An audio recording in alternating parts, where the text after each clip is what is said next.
मैं डॉक्टर भामा अग्रवाल आपके अपने यूट्यूब चैनल पर आपका स्वागत करती हूँ, अभिनंदन करती हूँ। आइए प्यारे बच्चों, आज हम छायावादी कवि जयशंकर प्रसाद द्वारा रचित आंसू नामक कविता का अध्ययन आरंभ करते हैं।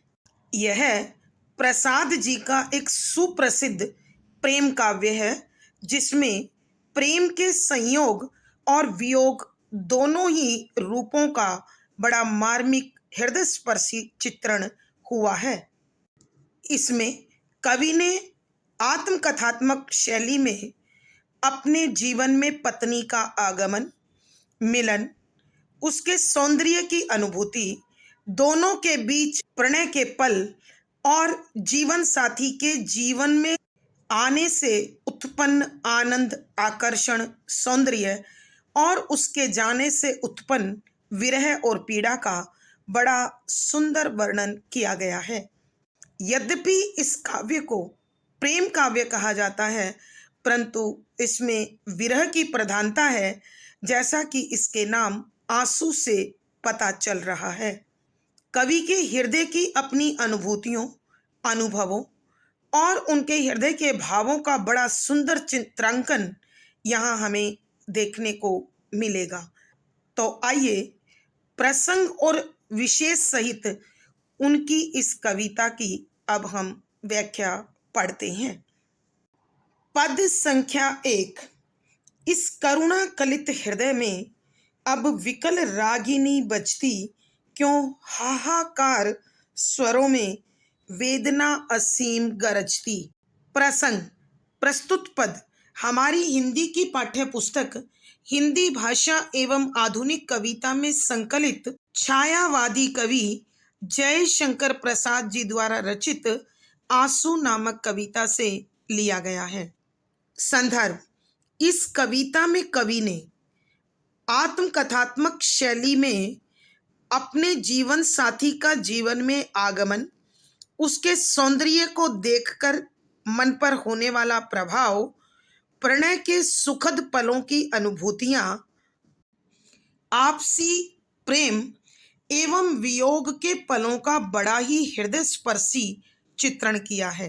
इस पद में कवि ने अपने प्रियतम के साथ बिताए मनमोहक, आकर्षक और सुनहरे पलों को याद कर उसकी विरह की पीड़ा का बड़ा सुंदर चित्रण करते हुए लिखा है कि शब्दों के अर्थ करुणा, दया, कलित से भरा हुआ, सजा हुआ हृदय, मन, विकल व्याकुल कर देने वाली रागिनी गीत, हाहाकार, दर्द भरी आवाज, स्वर, बोल, वेदना, पीड़ा, असीम, अत्यधिक, गरजती, प्रकट होती है, सुनाई पड़ती है। व्याख्या: यहाँ कवि जयशंकर प्रसाद कहते हैं कि मेरा हृदय दया के भावों से, करुणा के भावों से भरा हुआ है, सजा हुआ है और वेदना का इतना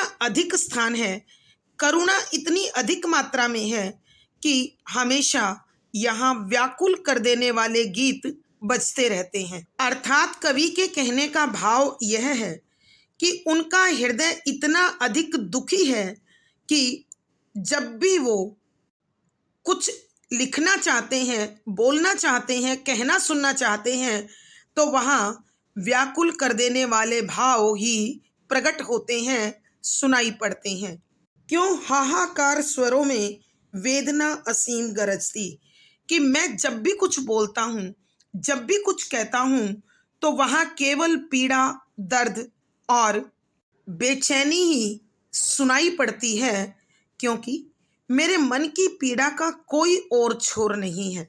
वेदना असीम गरजती, कि मेरी बातों में, मेरे गीतों में, मेरी लेखनी में अत्यधिक दर्द सुनाई पड़ता है, महसूस होता है। कवि स्वयं तो अपनी पत्नी के वियोग में दुखी है ही, और उनके मन के दुखी होने के कारण अन्य जन पर भी उनके इस दुखपूर्ण भाव का प्रभाव पड़ता है, क्योंकि जब भी कवि बात करते हैं, जब भी कवि कुछ व्यवहार करते हैं, तो उनका वो दर्द उनकी बातों में, उनके व्यवहार में स्पष्ट झलकता है।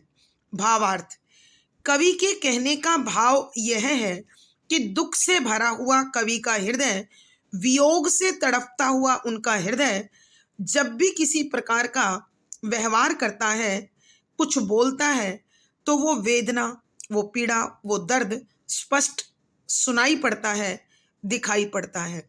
विशेष यहाँ कवि ने बताया है कि मन की स्थिति का असर मनुष्य के शरीर, उसके आचरण और उसके कार्यों में स्पष्ट दिखाई देता है, क्योंकि यथा मन तथा तन शुद्ध साहित्यिक खड़ी बोली का प्रयोग है। लक्षणा शब्द शक्ति है, वियोग श्रृंगार रस एवं माधुर्य गुण है, आत्मकथात्मक शैली में लिखी गई रचना है। अलंकार करुणा कलित, अनुप्रास विकल रागिनी, कारण, क्यों, प्रश्न आदि अलंकारों का सुंदर सटीक प्रयोग हुआ है। पद संख्या 2, मानस सागर के तट पर क्यों लोल लहर की घातें, कल कल ध्वनि से हैं करती कुछ विस्मृत बीती बातें। प्रसंग: प्रस्तुत पद हमारी हिंदी की पाठ्य पुस्तक हिंदी भाषा एवं आधुनिक कविता में संकलित छायावादी कवि जयशंकर प्रसाद द्वारा रचित आंसू नामक कविता से लिया गया है। संदर्भ: यह कविता कवि की प्रेम विरह की रचना है, जिसमें कवि ने अपने जीवन साथी से प्राप्त विभिन्न प्रकार की अनुभूतियों का बड़ा सुंदर चित्रण किया है, और अब उनके जीवन साथी के चले जाने के बाद उनके जीवन में जो रिक्त स्थान बना है, जो खालीपन है, वहाँ विरह भर चुका है, और उसी विरह की आवाज़ कवि को बार बार व्याकुल करती है, बेचैन करते हैं।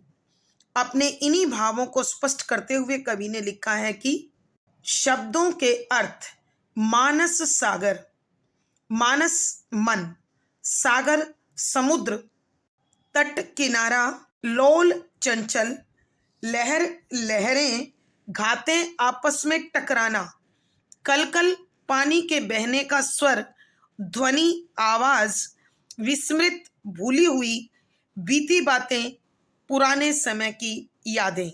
व्याख्या: यहाँ कवि जयशंकर प्रसाद अपने जीवन की उन घटनाओं को लेकर दुखी है जो उन्होंने अपने जीवन साथी के साथ बिताई हैं। यहाँ कवि बता रहे हैं कि अब उनके जीवन में उनके जीवन साथी नहीं हैं। साथी जीवन से चले गए और जीवन में दुख शेष बच गया, लेकिन ये यादें ही हैं जो उन्हें एक पल भी भूलने नहीं देती हैं। इसी प्रकार के भावों के साथ कवि कहते हैं, मानस सागर के तट पर क्यों लोल लहर की घातें, कि मेरे मन रूपी समुद्र के किनारे पर क्यों अपने प्रियतम के साथ बिताए प्रेम के पलों की यादें लहर बनकर बार बार आपस में टकराती रहती हैं। ये लहरें उनके मिलन, उनके प्रणय के पल, उनके सौंदर्य की अनुभूति और जीवन में उनका इस प्रकार बीच रास्ते छोड़कर चले जाना, मृत्यु को प्राप्त कर जाना, ये वो घटनाएं हैं जो बार बार कवि के मन से आकर टकराती हैं और कवि को व्यथित कर देती हैं, परेशान कर देती हैं, व्याकुल कर देती हैं। और इन लहरों के बीच होता कलकल का स्वर उनकी भूली बिसरी यादों को पुनः ताजा कर देता है। अर्थात ये यादें हैं जो कवि के मन को शांत नहीं होने देती, हर पल उसे अस्थिर रखती हैं, बेचैन रखती हैं, व्याकुल रखती हैं। इसीलिए कवि प्रश्न कर उठे हैं कि जब जीवन में साथी नहीं है तो यादें क्यों उन्हें परेशान कर रही हैं, ये यादें क्यों उन्हें चैन से बैठने और जीने नहीं देती हैं। भावार्थ: कवि के कहने का भाव यह है कि जब जीवन में सुख शेष नहीं बचा तो उस सुख की यादें क्यों मुझे दुख दे रही हैं। विशेष यहाँ कवि ने अपने मन के दर्द का बड़ा ही सुंदर और हृदय स्पर्शी वर्णन किया है। शुद्ध साहित्यिक खड़ी बोली है, श्रृंगार रस और माधुर्य गुण है, आत्मकथात्मक शैली में लिखी गई रचना है। अलंकार यहाँ मानस सागर रूपक क्यों प्रश्न, कल कल पुनरुक्ति प्रकाश, बीती बातें अनुप्रास आदि अलंकारों का बड़ा सुंदर सटीक प्रयोग हुआ है। पद संख्या 3, आती है शून्य क्षितिज से क्यों लोट प्रतिध्वनि मेरी, टकराती बिलखाती सी पगली सी देती फेरी।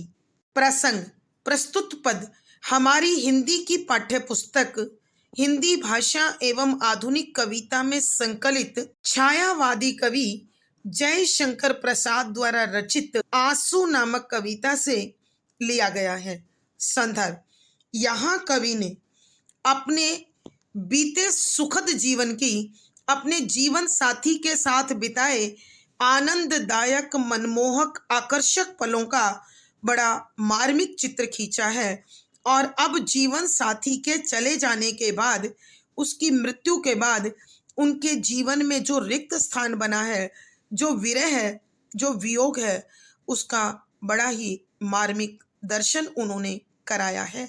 शब्दों के अर्थ, शून्य जहाँ कुछ भी नहीं है, क्षितिज जहाँ धरती आकाश मिलते दिखाई पड़ते हैं, बिलखाती बिलखती हुई, पीड़ित आहत घायल, प्रतिध्वनि आवाज की अनुगूंज, पगली सी पागल औरत के समान। व्याख्या, यहाँ कविवर प्रसाद लिखते हैं कि आती है शून्य क्षितिज से क्यों लोट प्रतिध्वनि मेरी, कि मेरा हृदय बार बार मेरी जीवन साथी को पुकारता है और यह पुकार क्षितिज से जाकर टकराती है, लेकिन फिर भी वहां से कोई प्रतिक्रिया नहीं होती, वहां से मेरे प्रश्नों के उत्तर मुझे नहीं मिलते, बल्कि वही प्रश्न लौटकर घूमकर वापस मुझ तक पहुंच जाता है। अर्थात कवि कहते हैं कि मेरी जीवन साथी जो आज मेरे साथ नहीं है, वह इस धरती आकाश में जहां कहीं भी है, मेरी आवाज को सुनकर कम से कम उसका उत्तर तो दे। लेकिन कवि को इसका सौभाग्य भी प्राप्त नहीं है। अर्थात यहाँ कवि के हृदय की सादगी, सरलता और प्रेम की गहराई की झलक हमें प्राप्त होती है। कवि का भावुक मन स्थिति को स्वीकार करने को तैयार नहीं है, इसलिए बार बार अपने जीवन साथी की पुकार लगाता है।